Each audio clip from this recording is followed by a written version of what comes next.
તો લોકસભા ઇલેક્શનને હવે ગણતરીના દિવસો બાકી રહી ગયા છે અને ઉમેદવારી પત્રો ભરવાની પણ શરૂઆત થઈ ગઈ છે। ત્યારે દાહોદ લોકસભા બેઠકના ભાજપના ઉમેદવાર આવતીકાલે પોતાનું ઉમેદવારી પત્ર ભરવાના છે।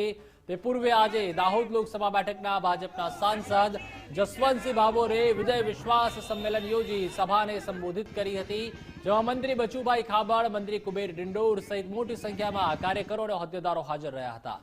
દાહોદ કમલમથી ભવ્ય બાઇક રેલી સાથે સાંસદ અને મંત્રીઓ ખુલ્લી જીપમાં સવાર થઈને લોકોનું અભિવાદન ઝીલ્યું હતું।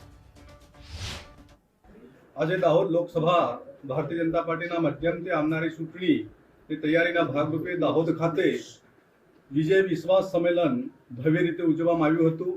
લગભગ દાહોદના મતક્ષેત્રમાંથી 50,000થી વધારે કાર્યકર્તાઓ આ સંમેલનમાં ભાગ લીધો હતો। અમને 100% વિશ્વાસ છે કે આવનારી ચૂંટણીનું પરિણામ ભારતીય જનતા પાર્ટીના ઉમેદવાર સન્માન્ય જસવંતસિંહ ભાભોર સાહેબ 5 લાખથી વધારે વોટથી 100% જીતવાની અમને વિશ્વાસ છે। हमारा लोकसभा लोकप्रिय उम्मीदवार जसवंतसिंह भाभोर साहब ने आशीर्वाद આપવા માટે हमारी दाहोद लोकसभाની આ જનતા, हमारा कार्यकर्ता बंधु भगिनी, हमारा कार्यकर्ताओं, सरपंच मित्रों, तालुका सभ्यों બધા જ આજે સાથે મળીને એમને આશીર્વાદ આપ્યા છે।